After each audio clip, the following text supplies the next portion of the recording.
I'm muted. Good evening, ladies and gentlemen. Welcome to Friday's episode of RickCast. Back live after a week hiatus, it seems like. Um, it's all right, buddy. Thanks for hanging out with us, G Money. I'm glad to see you here. I hope everybody's had a wonderful week. I know we haven't spoken in a while, and I hope it has gone well for you.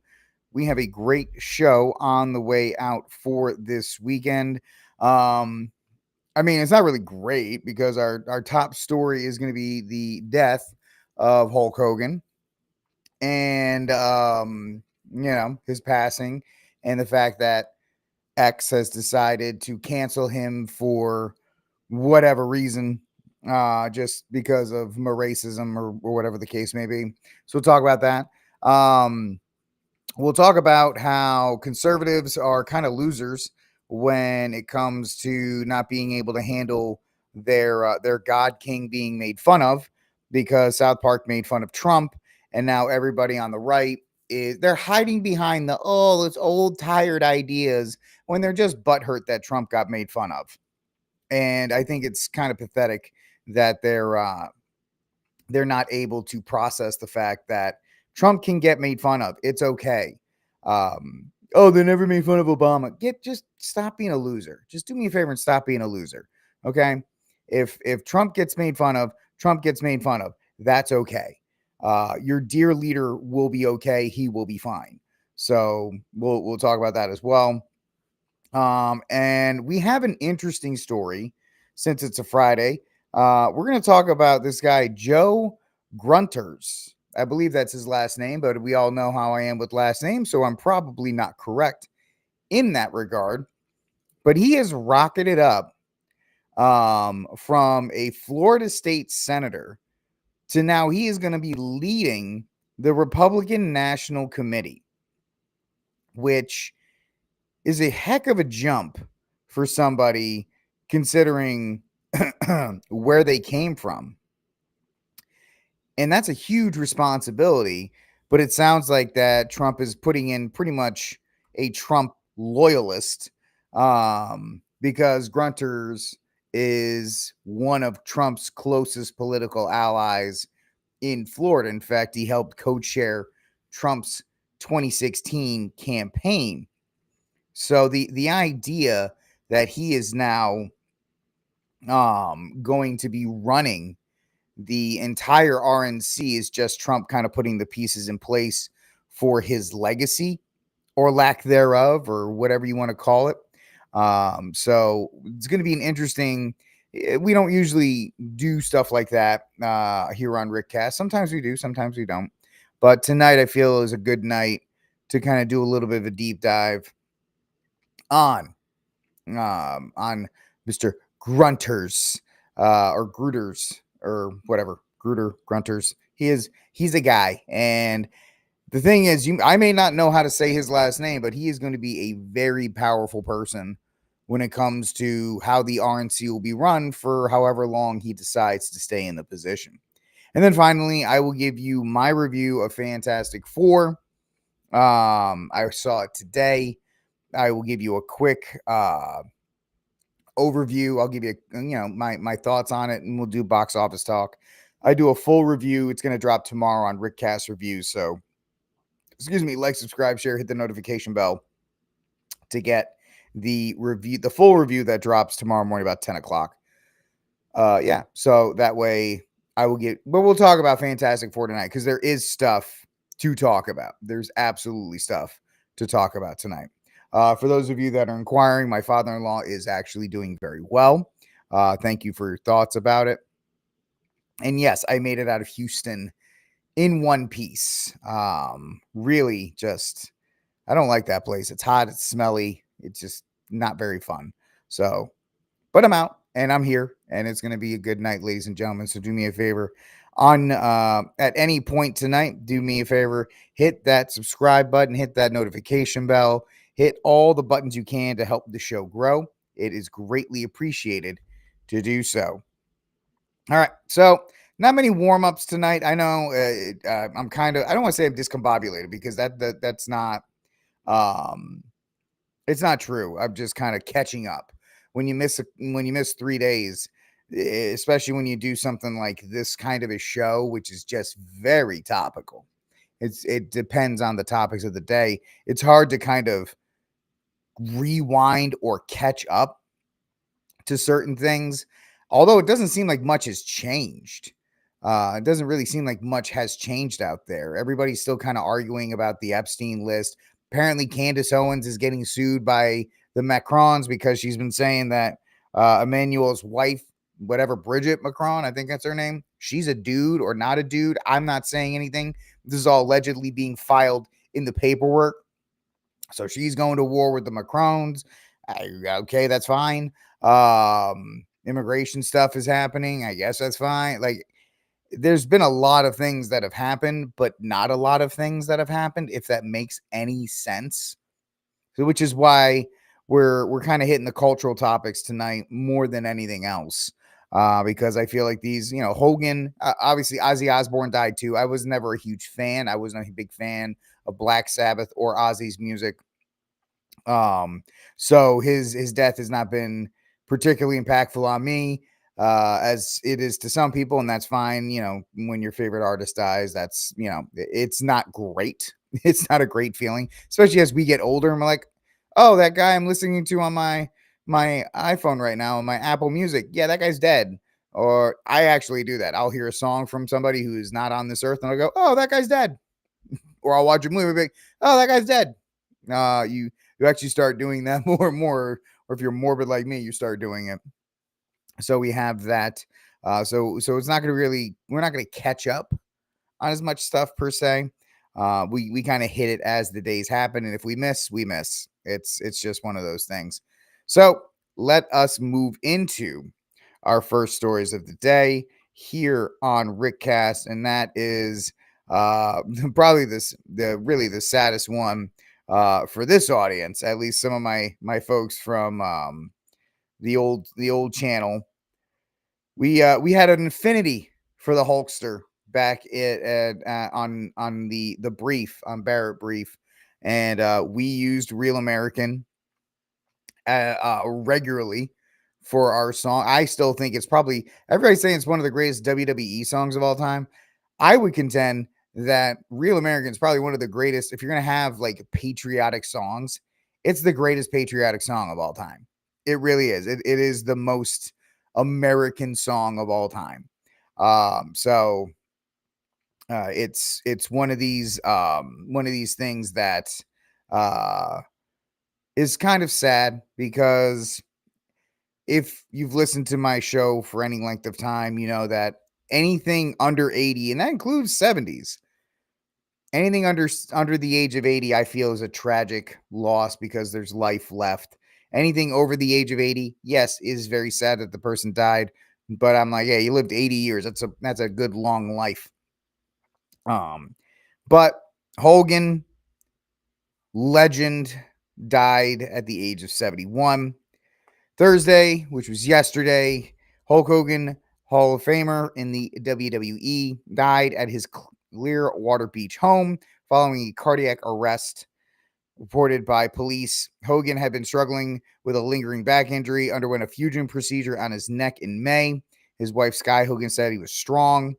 Medics responded to the Hogan's Clearwater home early Thursday morning. TMZ Sports reported cardiac arrest, and the police and EMTs carried him out on a stretcher, and he was pronounced dead at the hospital. The WWE said it was saddened and credited Hulk Hogan and his 1980s global recognition.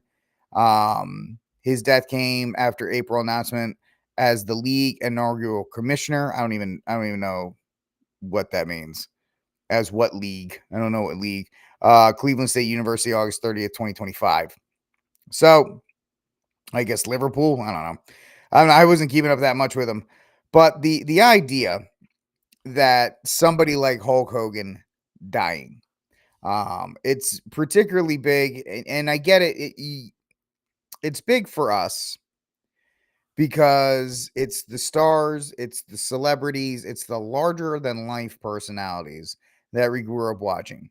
Now we get what our parents, even grandparents, were saying when one of the celebrities they idolized growing up died, or one of the celebrities they idolized when they were growing up dies. It is very interesting how you perceive things when these larger than life figures, Hogan was everywhere. Wrestling, movies, TV shows. I probably had 2 or 3 action figures of his.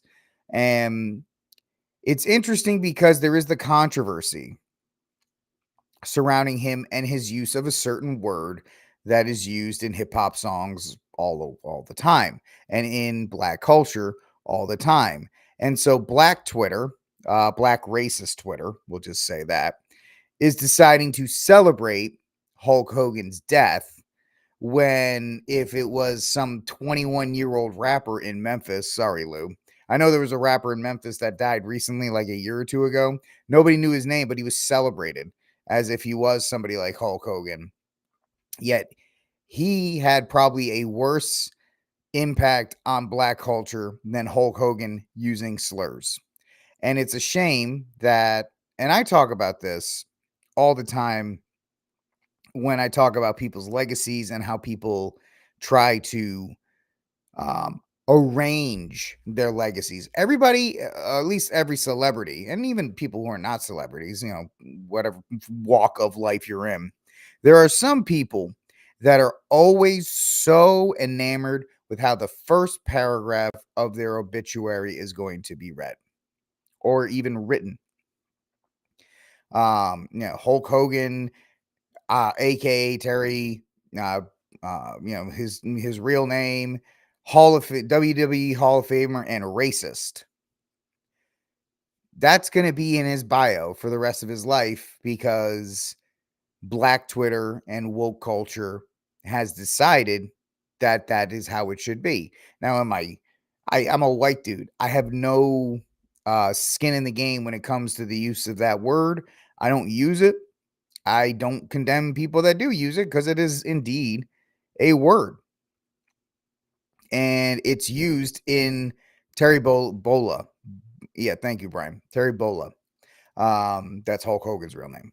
By the way, born in Georgia to the son of immigrant parents, worked his way through Florida, through the South. Like, really, he was I hate to be cliche, but he was a real American in the fact that he came from middle class beginning to being the most recognizable, one of the most recognizable faces on the planet. So it's pretty interesting that we're looking at that. Now, it's an interesting point you're bringing up, MDD 2299. And I think that's something that is a lot of people that are trying to deal with this. As Catholics, and I know a majority of you guys who watch are Catholics or even evangelical Protestants, which you're all are welcome. We are commanded, charged with praying for the souls of the dead, and that's Hulk Hogan, that's Ozzy Osbourne.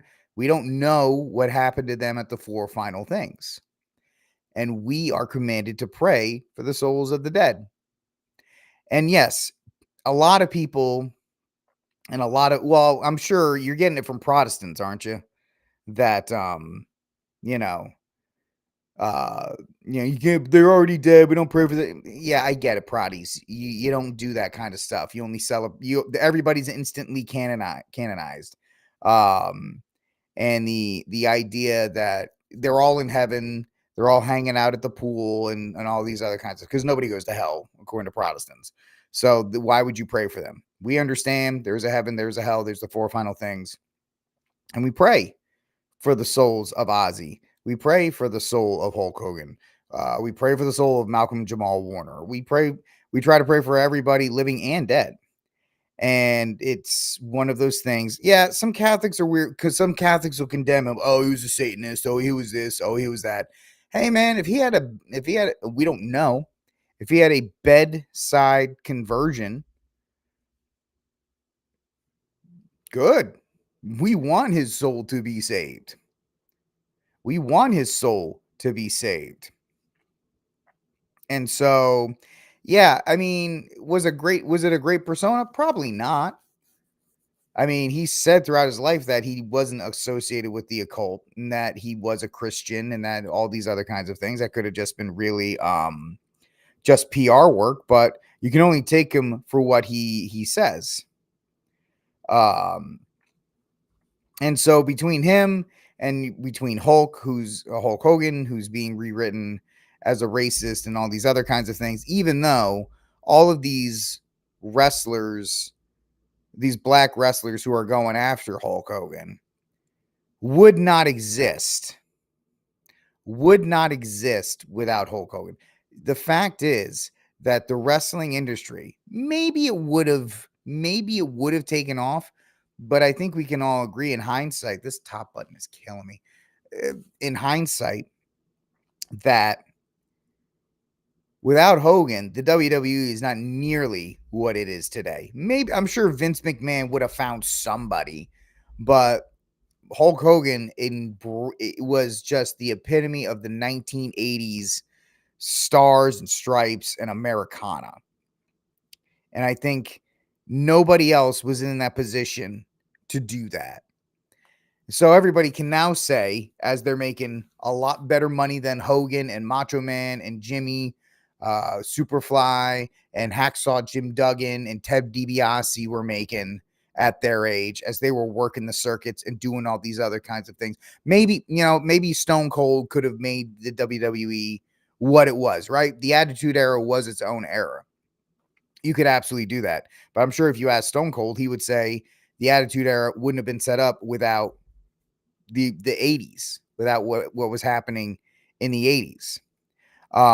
So it's one of these things that, and it's not just, I'm not just pointing out black wrestlers, Mendez. Of course, your white, guilt-ridden people will say it as well, right? Your leftists will go after. Of course, it didn't help that Hogan, endorsed Trump in the last election, because that automatically gets you condemned to leftist hell. So it's one of these things that is very interesting. What do you mean Jerry the King Lawler was nowhere close? You just got to finish the sentence, Peter, so I know what you're talking about. As far as crazy fake stunts in the, Steph, you got to give Hogan credit though.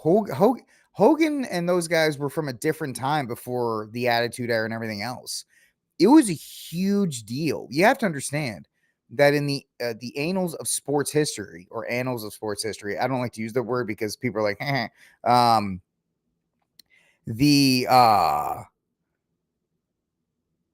the single body slam of Andre the Giant was one of the greatest moments in the 80s, because nobody had ever body slammed. Something that they do 2 minutes into a match today. That was the most amazing thing. Watch the crowd reaction to Hogan body slamming Andre the Giant. The roof, if it could have been blown off, it would have been blown off. There's a move called the DDT. That used to be a finishing move. That used to be a move that was supposedly so powerful that it would knock your opponent out. Now guys are getting 7 DDTs a match now.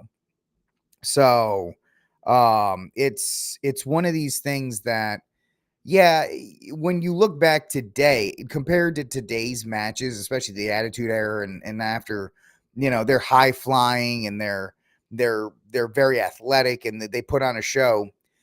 But when Hogan, at least when they were coming around, they actually tried to make it was still wrestling. It was still wrestling. So they still did arm bars. They still did head choke holds and stuff like that. It was still trying to mimic wrestling before it embraced the more entertainment persona that it is today. So it's one of these things that, and he was a great marketer. He was a fantastic marketer. He was the right person at the right place at the right time. And to see them all, you can pull up the video. I'm not doing it now. Don't tell me what to do on my show. You have the internet. Steph's on my time. I pull up the video. I'm sorry. Steph, super chat me $50 and then I'll pull up the video. Trying to tell me what to do. Crazy girl. um, so the whole thing is just, it's sad because his legacy. Although I will give Kevin Nash, I think we dogged walk Kevin Nash from WCW last week or 4th of July because he's like, I'm not for celebrating for because he's a woke libtard. At least Kevin Nash was good enough to put politics aside for one post, and he memorialized his buddy or his wrestling partner or his by in the arena. And so the whole thing is like, we can't let politics or mistakes be forgotten. Well, depending on the political side. If Hulk Hogan had endorsed Kamala, he would be celebrated today as a man who, with all the things, all the accolades the leftist media wants to say. And that's just something that you have to uh, just take into account. And I think he didn't care in any way, shape, or form. And so you have Hulk Hogan dying and the impact that Hogan's life had on American culture. If there is an American culture, Hulk Hogan is going to be one of the figures that will always be remembered. And also, probably his biggest win was taking down Gawker, right? That trash website. Him taking down Gawker was probably his best win ever. So, eternal rest grant unto Hulk Hogan, O Lord, and let perpetual light shine upon him. May he rest in peace. Amen. And eternal rest grant unto Ozzy Osbourne, Lord, and let perpetual light shine upon him. May he rest in peace. Amen. And eternal rest on Malcolm Jamal Warner, and let perpetual light shine upon him. May he rest in peace. Amen. So it's absolutely terrible. Oh yeah, MDD, 100%. If he was a lifelong Democrat, wouldn't even be a footnote. Wouldn't even be a footnote. But because he was the wrong political party, now he would be immortalized. So you can't take what they do seriously, and you can't give them any validity by doing that. Just push back on him and say, listen, was it a mistake? Was it something that he probably regrets? Yeah, but you know what? We're all human. We've all made mistakes. And, when you balance out the good somebody's life versus the bad, at least for a lot of people, Hogan was good. For a lot of kids in the 80s, yeah, the whole steroid thing was bad and all these other kinds of things. But there was an entire generation. Think about this. Hogan, when he did have that persona, he tried, even though he failed in his personal life, he tried in the public sphere to be as much of a positive role model for the kids that were watching WWF, WWE as he could be, right? We all joke about it now. Say your prayers, eat your vitamins, drink your milk, all these other kinds of things. And that was a guy who understood, hey man, little kids watch this. And so we gotta part of the messaging, maybe it wasn't him, maybe it was just a PR team that said, listen, you gotta make sure that as this role model that these kids are looking up to, you got to give them the positive message. So remember, like, him and Mr. T ganging up and all these other kinds of things. So I know I'm saying so a lot, I'm just kind of searching for words. It's sad, and also it's a piece of uh just Americana that we feel like we're losing more, right? We're losing more of what we grew up with, losing Hogan, losing Ozzy, losing these things that connect us to. A lot of people think the 80s and the 90s were like peak America for whatever reason. Think of it if you do, don't. I don't care if you do or don't. But losing those guys is really hurtful to, it really hurts a lot of people because they're losing those connections to those supposed glory days. Steph, you're 100% right. There was more of a moral focus back in the day, not like moral the way we think. There was at least Moral guideline. Undertaker bad. Hulk Hogan good. Andre the Giant bad. The Ultimate Warrior good. Macho Man good. All these other kinds of things. Rowdy Piper, who knows? They heal, you knew when they were bad guys versus the good guys and all these other kinds of things. And so maybe that plays into the personas as well that they have to live with. So it's a sad thing. And just these cultural touchstones that we have, we're losing. Yeah, Mendez. It really does mean we're all getting closer to the end of the road. We're all getting closer to the back nine. So, enjoy every moment that you have, really is what it is. And for my fellow Catholics, it's another clear reminder to get up on your sacraments and stay in as much of a state of grace as possible, which, speaking of which, I got to get to confession. I've been to confession. I went to confession, I believe it. No, I haven't been to confession this month. I got to get to confession this month. But yes, Hacksaw good. Hacksaw good. I loved Hacksaw Jimmy Duggan as a kid. I loved him. I thought Hacksaw was awesome. So it is what it is in that regard. But yes, Hogan, the loss of cultural icons, not a great week for us here. Us mere mortals dealing with this. But you are listening to RickCast. Please do me a favor, like, subscribe, share, hit that notification bell. And we'll move on. Yeah, the Iron Sheik. Yep, they did that. And who was the Iranian? Who was the Middle Eastern one? It wasn't the Iron Sheik, it was the other guy. And it was during the height of the Gulf War. Or right, like Hogan was trying to hype up this match against General something. One of you guys don't know. And Hogan and these guys, they had this huge buildup, and then Desert Storm ended before the match happened. So there was such a letdown in that match. But I remember that because I was watching some documentary on the WWE, and Hogan was kind of in a bit of a one of the downward parts of his career. And he was fighting he was wrestling one of the generals, or he was a general or something like that. Come on, you guys know. Come on, Brian, you got to know who I'm talking about. So to get out of a rip current switch. Oh, thank you, Mendez. That's very helpful. But yeah, that was one of the funnier stories that wrestler. Now I'm gonna have to do it because it's gonna bother me.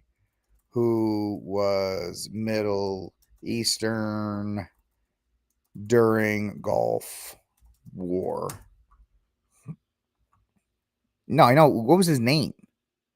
Colonel Mustafa. Was it? No, it wasn't the Iron Sheik. It was Colonel Mustafa. Or was it the Iron Sheik? I guess it was the Iron Sheik. Okay, I guess I was wrong. So it was the Iron Sheik. Never mind. The Iron Sheik was he was a general or whatever. I thought it was another guy who was a general, but I must be wrong. My memory's fading. I must be I'm going down the back nine quicker than most. It was the Sheik. Okay, I guess he just evolved. Good enough. Anyway, it's still hysterical because they had this huge buildup, and then the Gulf War ended, and everybody went, well, we already won. So that was one of the few times the WWE didn't play it, because they're usually pretty good. Yeah, right. Yeah, well, they're already gonna, if that's the one search they're gonna come after me, Lou, then I'm already up the creek without a paddle for the other stuff that I look up for this show. Anyway, let's move on. So we have you've been into wrestling. Yes. I actually went to two. I've been to two. I went to a Raw and I went to a SmackDown. Both at the Providence Civic Center, now known as the Dunkin' Donut Center. But I went to a couple of them. Yeah. I mean, it's part of the fun stuff. We all know it's fake, but you kind of just, it's kind of like watching a play or opera or something like that. The person on stage is not really the Phantom of the Opera or, whatever. But you get into it. You enjoy that kind of stuff. It's fun. It's a fun outlet for dudes or for people that enjoyed watching that kind of stuff. Because it's the theatrics and it's all that kind of things. I mean, I don't watch it now. The only thing I watched it during 2020. I watched it because that was one of the few things that was actually on, even though they did the weird thing with the TV screens and all that stuff. But it was interesting to watch that. All right, let's move on. More entertainment news. I think culturally significant stuff. Back in the day, I thought it was real. No, I didn't. When I was young, of course, but when I was in high school, no, I didn't. Guys, I did backyard wrestling when I was in high school. There's no video of it anywhere. Believe me, I've looked for it online. It's and so, I got put through a table in one of those backyard wrestling events. I got hit with maybe that explains my lack of IQ today. But my wrestling character's name was the Headliner. I used to be called the Headliner, and I was if you know your wrestling stuff, I'm about to get into some nerdy lore, but my stage name was the Headliner. And I was like Taz. If you remember ECW and Taz, I used to do T-bone suplexes. I used to do every kind of suplex in the book. So that was did I jump off I didn't jump off my roof. Because we didn't jump off the roof. I had a guy jump off a ladder, and here's the tip. You pre-saw if you're getting put through a table, you saw the table underneath just enough so that it'll hold you, but it'll break easier.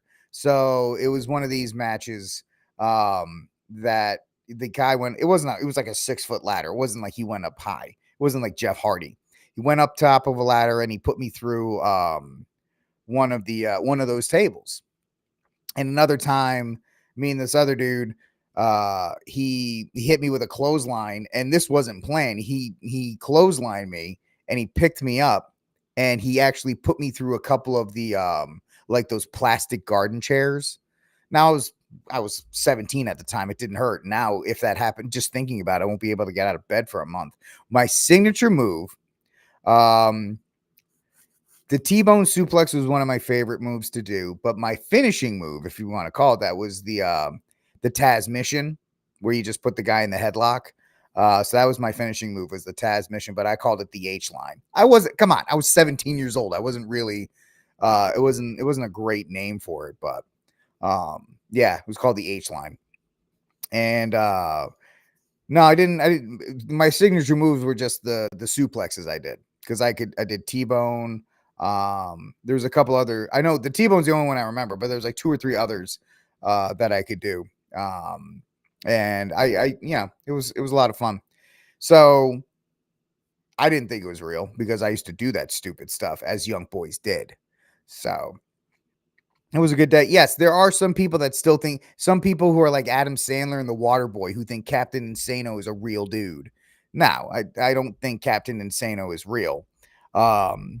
But yeah, back in the like in the 80s, yeah, people did think it was real. It's crazy, man. It's amazing how much trust I had in kids and dudes in high school. I would let them like tombstone pile drive me.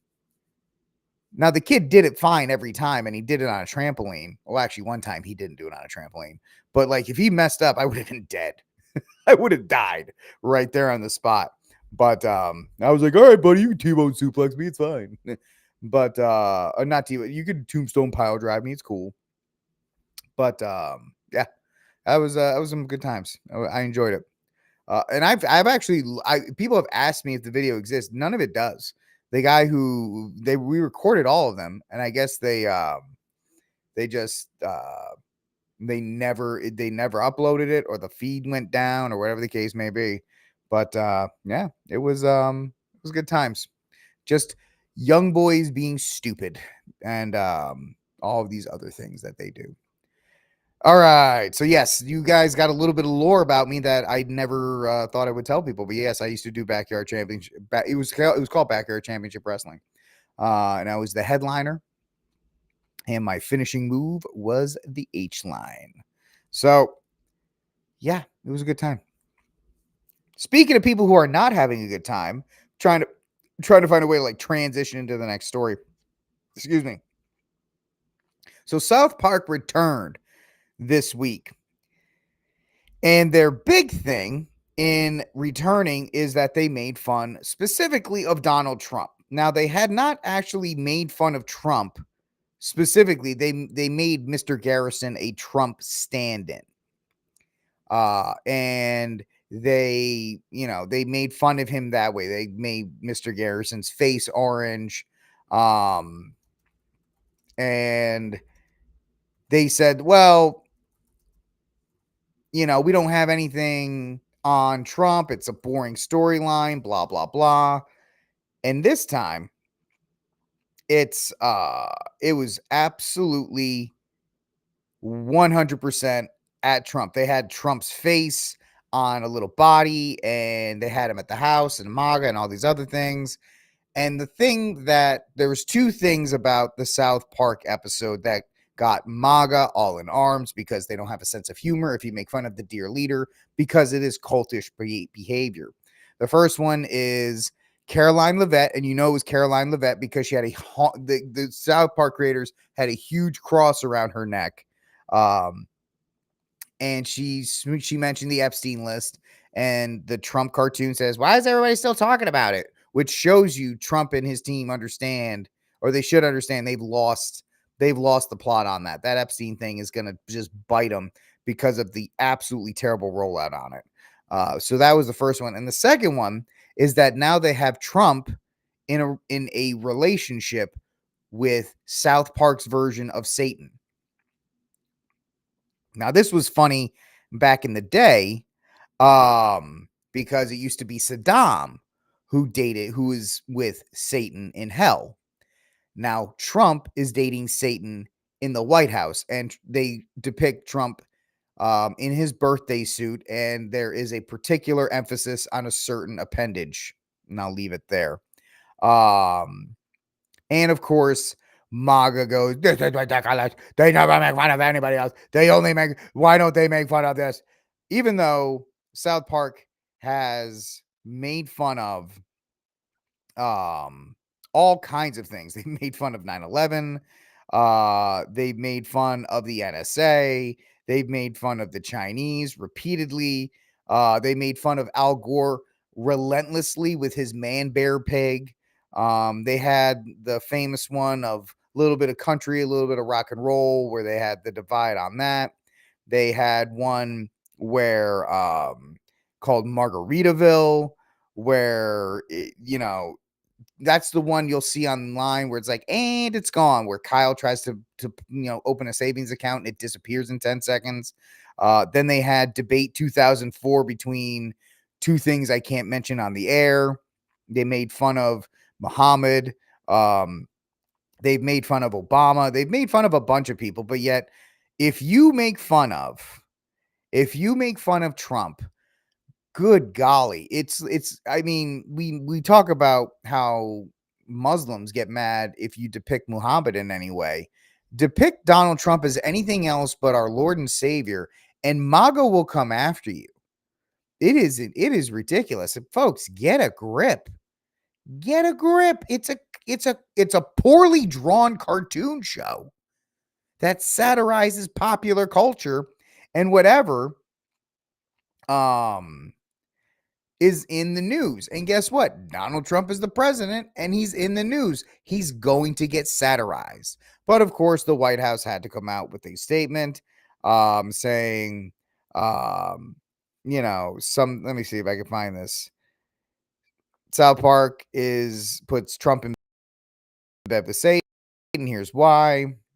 On the season 27 premiere of South Park, which features an AI-generated video of Trump nude with a cartoon version of him in bed. Critics are missing, however, his years worth of history and Easter eggs throughout the episode that are more likely to play out over the course of the season. The episode starts with fan favorite and overall evil child Eric Cartman waking up to find out that NPR, where all the BS liberals whine, is no longer on the air. And the reason that Cartman's upset with it is because he can't do any of the funny stuff. Oh, unlock it? Go blank yourself, Blaze. I'm not paying you money. And then you have Tim Cast, Tim Cast, who says that, they're edgy and all these other kinds of stuff. They're gross and cringe. Get a grip, Tim. I know you love Trump and your MAGA this and MAGA that, but just get out of this. It's gross and cringe. If it was Joe Biden, you'd be laughing your tail off. You would be laughing your tail off if it was Joe Biden. So have the same sense of humor when they make fun of your team. Don't be like that. And then you have Trump responding. Let's see here. I don't know anything about South Park. I've never watched South Park. Trump's a boomer. You think Trump gives a rip about it? Now need to give a about it because it's a reflection of what's topical. Whatever you think about South Park, like it or hate it, it's a reflection of what is happening in the zeitgeist at that moment. Like South Park shows don't hold up well on rewatches because they're so topical. Let's see. The show hasn't been relevant. Who's this? Taylor Rogers, a White House spokeswoman. Blast. Why is unpopular? First of all, Trey Parker and Matt Stowe are they called themselves Republicans at one point. I don't think they're leftists by any means, considering the stuff they've done. And yes, that's right, Brian. They are so sensitive to their dear leader. And if you can't get over a poor Trey Parker and Matt Stowe will tell you it's a poorly drawn show that we make fun of all kinds of stuff. They literally make fun of the Chinese with their city SITY brick Chinese food. And if you say it very fast, it's funny when he answers the phone in the Chinese voice. But right, Michael? Yeah, MAGA devotion. And I don't care. I'm not talking about South Park as a show. I don't care. Good for them. They got $1.5 billion to keep making their show. Good for you. Do it. But the fact that people are just so weak. And it hasn't been relevant for 20 years. If it wasn't relevant, you wouldn't be commenting on it. And it's hanging on by a thread. It just got $1.5 billion to keep going. It's not hanging on by a thread. President Trump has delivered. I don't care. So the fact that people on X are just so angry about all these other stuff. And the left's hypocrisy has no end, and they just secured a $1.5 billion streaming deal. So let them do whatever they want to do. If you're going to be the champions of free speech, you got to take a joke. And I know the right can't handle jokes because we've been the butt of jokes. Well, I'm not right. I'm Catholic. The right has been the butt of everybody's jokes for so long that that's it. Now everybody's like, oh, the Satan thing is so hashed and rehyped, blah, blah, blah. Get over it. That's what they chose to do. They'll probably make fun of the Epstein. Won't they release soon enough? But when South Park made fun of Disney and woke culture, the right was just in love with them. They're so amazing. They're so great. They're blah, blah, blah. Oh, put a chick in it and make it gay. Oh, it's so funny. Now they made fun of the dear leader. Oh, they're so terrible. They're not. They were relevant 6 months ago. They were relevant when they were on your team. Now they're not. Just have a sense of humor about the stuff. Just laugh it off. Like, okay, yeah, you know what? They made fun of Trump. Ooh, get over yourself. But it just shows how the right is really full of losers. They really are. They're full of losers because people are next. Oh, they say they're this, they say they're that, and blah, blah, blah. Give me a break. Give me a break. Just get over yourself. That's what I want. I want you guys to get over yourself because you're not that important. And whatever you think about South Park, they do satirize everybody. They do satire. They've made fun of Obama. They've made fun of Hillary. Like Hillary, they turned Hillary into Godzilla. Nobody remembers that. Nobody remembers that. They made fun of the Baldwins. They blew up the Baldwins in the South Park movie. They bombed the Baldwins back in like 2008. So it's just so sensitive and so short-sighted. Just take the joke and move on. Don't just they make what they're doing is they're Streisand affecting it to a degree where you're gonna make them even. They're gonna make them more relevant now. People are gonna watch next week's episode now because they want to see what they do next. You're only emboldening them by Trump's response should have just been it. I don't watch South Park. Okay, moving on. But no, Cat Turd and all the other grifters on there. I guess even Timcast. You can put Timcast on there now too. Saying, oh, it's cringe and it's this. Tim, you're 39. All right. You're closer to me than you are to young and edgy. We're none of us are, we're all cringe at this point. Yeah, it was really stupid for them to get. They made such a big deal out of it. If nobody made a big deal out of it, I probably wouldn't talk about it. I don't even care. I'm not even talking about the South Park episode. I'm talking about the fact that the writer's a bunch of losers that they have to, cry and moan about it. That's really the problem, is them crying and moaning about the whole thing. Yeah, they got the memo along with their paycheck. All right. This is RickCast. Like, subscribe, share, hit the notification bell. I tell you, I'll call out liberals. I'll call out conservatives anywhere, anytime, any topic. I am not on either one of these teams. Oh, yeah, I'm sure he did. Let me see. See if I can find it. I'm just understand, Steph, I'm doing this not because you ordered me to, but because I want to. You can't tell me what to do. Cat Turd South Park. There it is. Let's see. I'm sure he has quite some interesting things to say. Let's see here.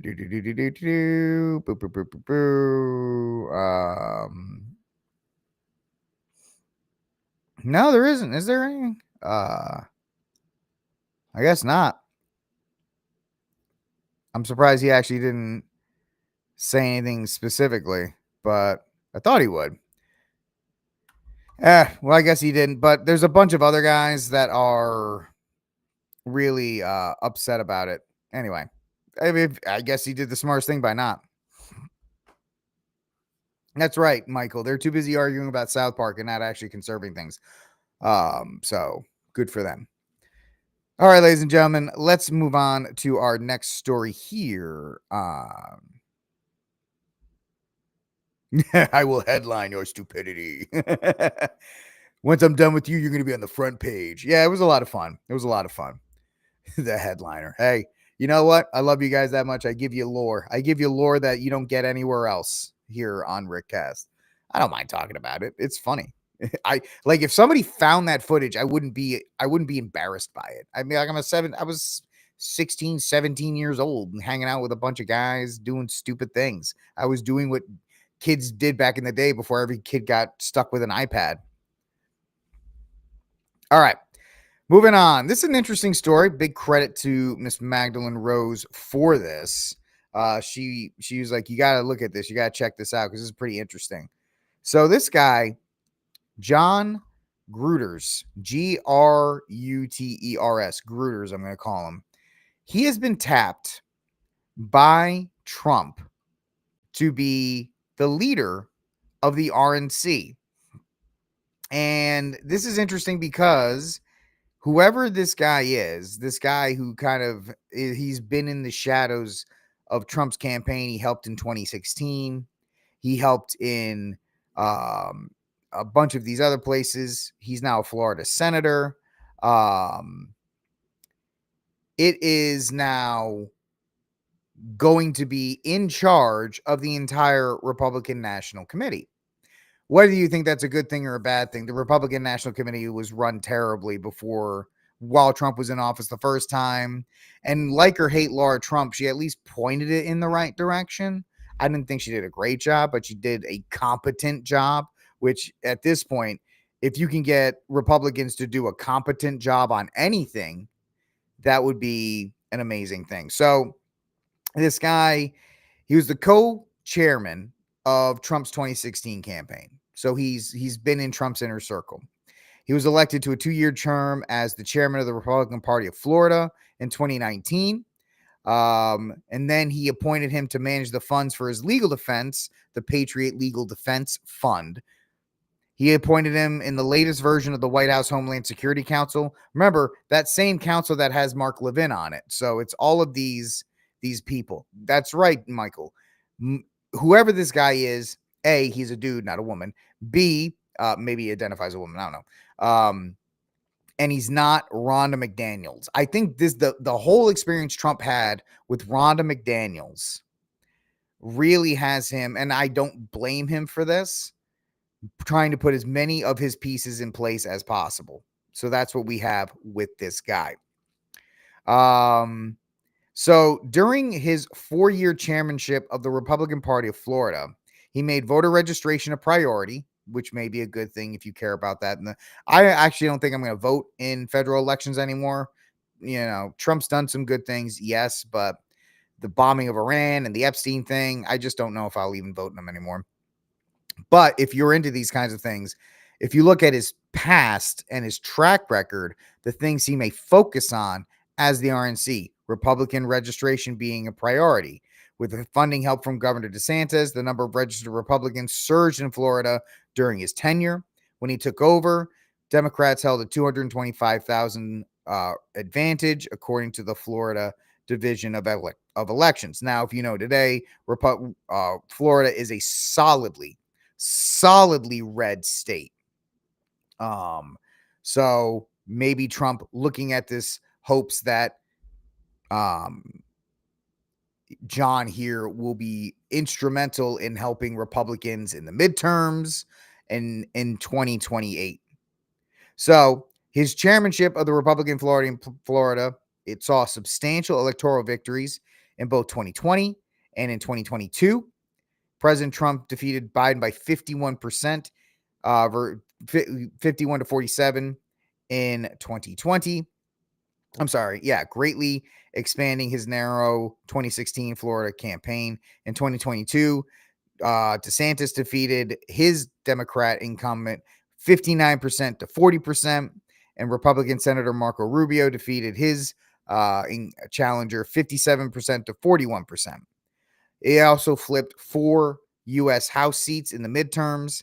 At the same time, the Republican Party won supermajorities in the Florida Senate and the Florida House. So he has a track record.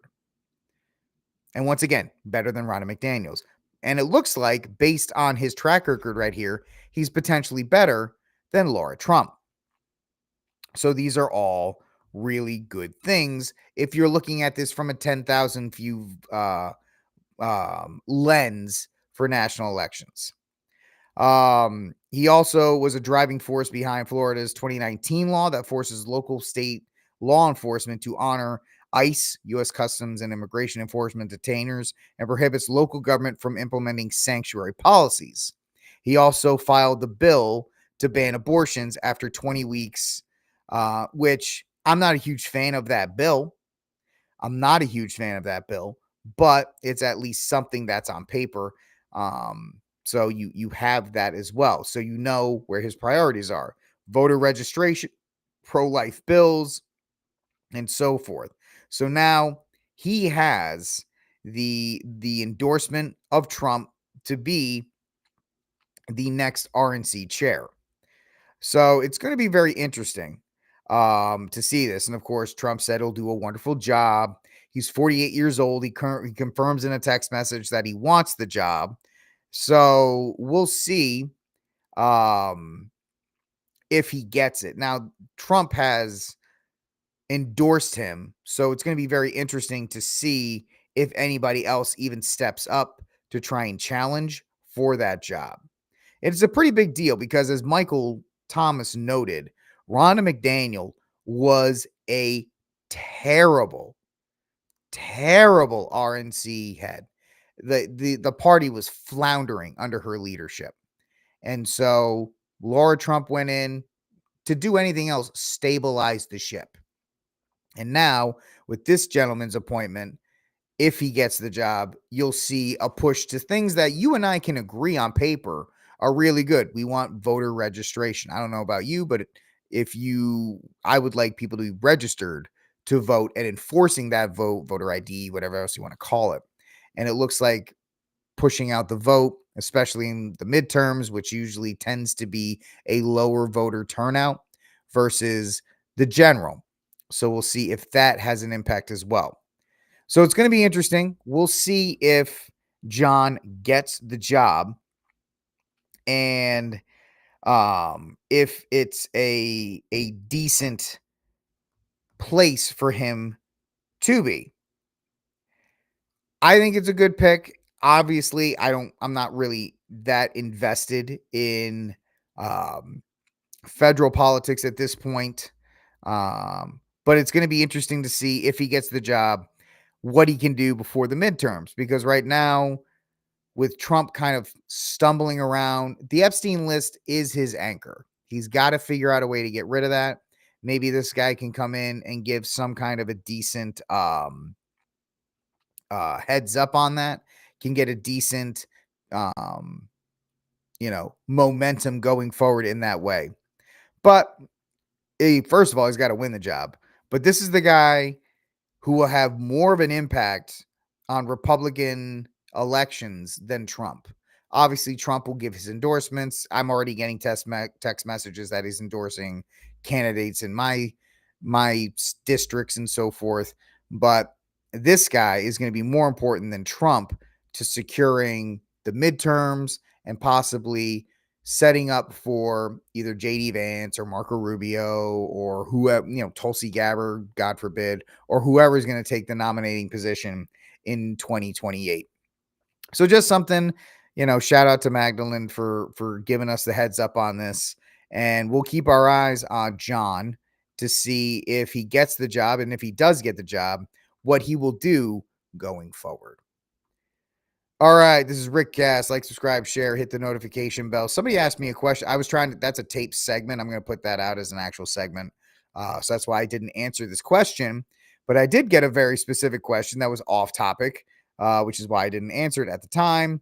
But yes, you win a point. I don't know what the point is, but this, ladies and gentlemen, is a hat that only baseball fans will know. This is the old Pawtucket Red Sox. We used to have the AAA baseball team in Pawtucket, Rhode Island. They were called the Paw Sox. Now they're in Connecticut or some crappy place because the state of Rhode Island, like everything else, fumbled the bag and just lost the red. The Pawtucket Red Sox wanted a new stadium, and Governor Raimondo, the terrible labor secretary under Joe Biden, now she's like who knows, she's probably on K Street or something like that. She just flubbed it. She's like, we're not going to pay for it. And so they left. One of the coolest things that Rhode Island had was the AAA baseball team for the Red Sox. Like, you got to see David Ortiz play there, and Kurt Schilling and Pedro and Noma and all these guys when they were rehabbing, and Mo Vaughn, all these guys, all these awesome, like, if you're a Sox fan, you got to see these guys for like $5. The Paw Sox were the best deal in the state to go see minor league baseball. And yeah, so I am wearing my Pawtucket Red Sox hat with pride because MDD 229 sniffed out that this is correctly a Pawtucket Red Sox hat. Good for you. I mean, I love it. It's crazy enough. It's crazy enough that they're the Worcester Paw Sox or something like that. I don't even know what they're called at this point. But they still sell Paw Sox hats, probably because nobody goes to their stupid games because Connecticut sucks. Sorry, it does. I don't like the state of Connecticut. Now they took her baseball team, so I don't even, I like them even less. All right, ladies and gentlemen, last story of the night here on RickCast. So I did see Fantastic Four today. I was able to go see it, and it's not the flaming bag of trash that everybody was expecting. In fact, on the surface, it's not a bad film. I'm going to spoil the crap out of this movie. So if you intend to see the Fantastic Four this weekend, maybe go somewhere else for this last segment or just plug your ears. I don't know, but I'm going to spoil this thing because. So The Fantastic Four, Reed Richards, Sue Storm, Johnny Storm, and Ben Grimm are Marvel's first family. They're like the first real big comic group that Marvel ever had. And so this is supposed to be they've tried it 3 other times. One in the 90s, the one in the early 2000s, and then the disastrous one in like 2014. Once they came over with the Fox buyout, now Marvel has brought them into the MCU, which is dying on the vine as we speak. And everybody is anticipating and hoping that this Fantastic Four reboot or this Fantastic Four version in the MCU can kind of kickstart this lead up to their Avengers Doomsday movies that are coming out, I think, next year. Nobody even knows when they're coming out. So there is a lot riding on this film. And a lot of people are hoping that this film is some kind of smash hit, even though I don't think it will be. So the film is fine. The setup's pretty good. There's a quick, introduction if you don't know who the Fantastic Four are, how they get their abilities, their celebrity. This takes place in a different dimension. Takes place in comics. Sorry, nerd alert. In the comics, everything you watch in the MCU is in a place called Earth 616. This movie takes place in Earth 828. So it's a different Earth. It's a different Earth, according to Will Smith. And the Fantastic Four celebrities. After they get their powers, everybody loves them. They do great things. One of the central points of the movie that I'm going to give them a huge bit of credit for. There's two things that they deserve a lot of credit for in this film, and I don't say this lightly. First one is the respect, for lack of a better term, they pay towards the nuclear family. Sue and Reed Richards are a happily married, supportive, heterosexual couple. Right? Yes, Reed Richards is an anxiety-filled, sad sack of crap, but Sue Storm loves him, and she supports him. She doesn't tear him down to make herself look better. They work together.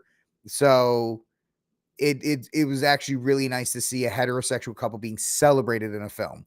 Johnny Storm and Ben Grimm are the adopted family, right? The brother-in-law and the best friend. They're all included. Everybody gets along. Yes, they fight, but there's a difference between fighting and being vicious and malicious with each other. Nobody's malicious with anybody else. So it's nice to see a healthy family dynamic in play. So that's the first one. Nice to see. The second thing is that the central point of the plot, spoilers, is the birth of Reed and Sue's kid named Franklin Richards.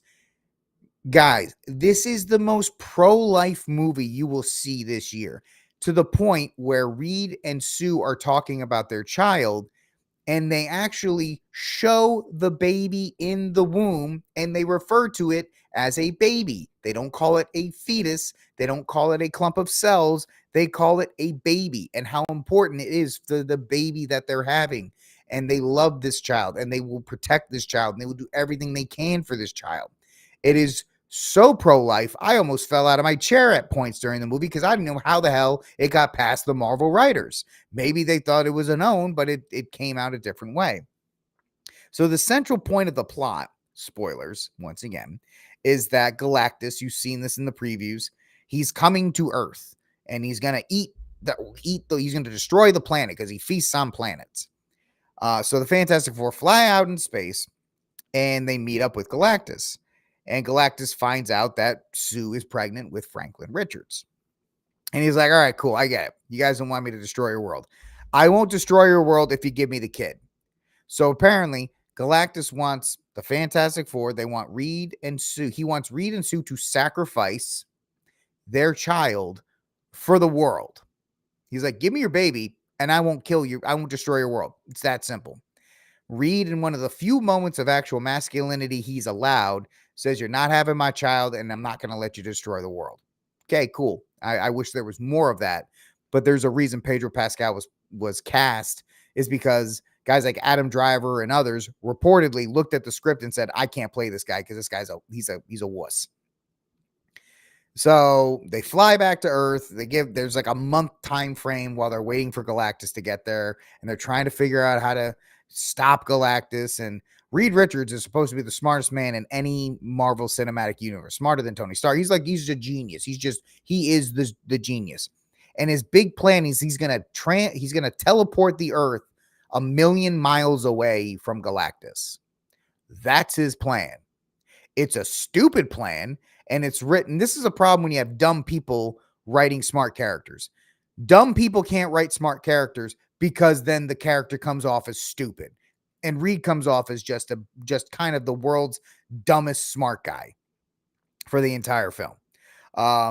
Surprise, the transporting of the Earth doesn't work. And that sets up this final battle where Reed Richards watches an episode of Tom.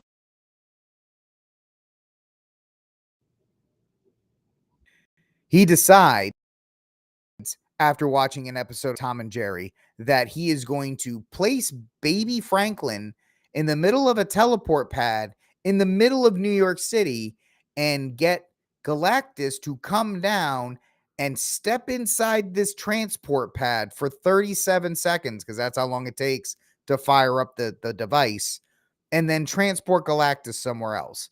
That's the genius plan. Something that you would find in a Saturday morning cartoon. So Galactus comes down and he's walking through the city like King Kong. He's destroying buildings, and he doesn't step in the portal because he's not a moron. And then your big climactic fight scene where he's trying to get the baby. Like if you saw the 7th Fast and the Furious or the 8th one where they got to get Dom's kid, it's kind of the same thing where they're going back and forth and everybody's trying to do stuff. Can't do anything until Galactus gets the kid and he's about to leave. And Sue Storm, focusing the power of maternity and her motherly love, goes 1v1 with Galactus. Once again, I've told you, spoiler warning. She goes 1v1 with a space titan. This guy is one of the most powerful beings in the entire MCU. Like, this guy destroys world, and 5'7" white lady Sue Storm pushes him. I am not lying when I say any of this stuff. She pushes him across the city of New York into this portal. I kid you not. As soon as I saw this, I went, you've got to be blanking kidding me at this point. So woman power comes in because the three dudes can't do anything. Ben doesn't do anything. He just like knocks over a building. Johnny Storm lights the guy on fire a couple times and he brushes that off. And Reed Richards literally gets Stretch Armstrong to the point where he almost dies. That's how much they respected Reed Richards' ability to stretch. So they just Galactus stretches him at one point like he's Stretch Armstrong. It was an absolute joke. They all got emasculated. So Sue pushes Galactus somehow into the portal, but Galactus doesn't go. He almost comes back. And there's a moment where Johnny Storm throughout the film is, talking about sacrifice and doing things for other. Pretty decent character arc. And he's like, okay, I'm going to sacrifice myself and push Galactus through this portal, and that's going to save the day. And he's flying towards Galactus, and he's on his way to get him. And out of nowhere, the Silver Surfette, who's played by a woman, smacks him out of the way and finishes the job. So the Fantastic Four don't save the day. Sue Storm and the woman Silver Surfer save the day. Oh, and by the way, Franklin Richards brings Sue Storm back to life, but that's neither here nor there. So that's the movie of the Fantastic Four. Great. The first and second act are actually a pretty decent film. The third act, you can tell, has been reshot, has been edited, has been moved around because the original ending was apparently terrible and it flunked in test screenings to the point where they were shooting reshoots and they were doing stuff up until like a month ago, trying to save whatever film this was. And so the ending absolutely spoils a pretty halfway decent movie. And so my rating on it, if you don't want to watch my full review tomorrow, my rating system is simple: good, bad, or indifferent. Good and bad are actually means that the film made an impact on me. Because if it's good, I will tell you, like F1, great film, you should watch it. Or if it's bad, it at least impacted me where I said, this movie's so bad, this reason, this reason, and this reason. I'm indifferent to the Fantastic Four. After I'm done reviewing it and after I'm done talking about it for the next couple days, I won't care about it. It means nothing to me. There's not a moment in the film where I went, man, that's crazy. That's awesome. There's because the good Marvel films and good films in general have something that happens in the film that impacts you. Nothing in this film is of any importance or impact, which is very bad because it's supposed to be the film that's the lead in. It's supposed to be the lead in for the Avengers Doomsday movies. There's 2 of them, maybe 3 of them. I felt nothing in this film. And a lot of people, some people cheered. A lot of people liked it. And a lot of people will come out because it's bright, it's colorful. They'll harp on the pro-life themes, they'll harp on the family themes. But all of that is undone in the third act by the fact that it took the power of women to defeat Galactus. Um, the baby is impactful. A, it's the MacGuffin, and B, Sue Storm dies, and they lay the baby on top of Sue, and he just brings her back to life. So 2 most powerful beings in any MCU are Sue Storm, who can go 1v1 with Galactus, and Franklin Richards, who has the power of resurrection, apparently. So it's very much kind of lazy writing, but we'll see how those guys go forward. But it's a shame because the cast is very likable. Even Pedro Pascal, in his whiny little ways, he does whatever he can. The script's just bad for him. Vanessa Kirby is very, she plays the motherly role well, and apparently, she can solve world peace. Oh yes. The baby is impactful. The whole thing, the best moment of the film for me, if there was going to be an impactful moment, Michael, is the time when Reed and Sue are talking about their baby. They're worried because they had the baby after they got their cosmic powers, and they don't want their baby to be abnormal or be impacted or mutated or anything. And Sue, literally, because she's the invisible woman, she makes her belly bump invisible. So you can see the baby in her womb, moving around, doing the stuff that you and I, as pro-lifers, scream at anybody. Like, that's a living baby. That's a living person. And a Marvel movie shows a baby. Now, the baby's fully formed.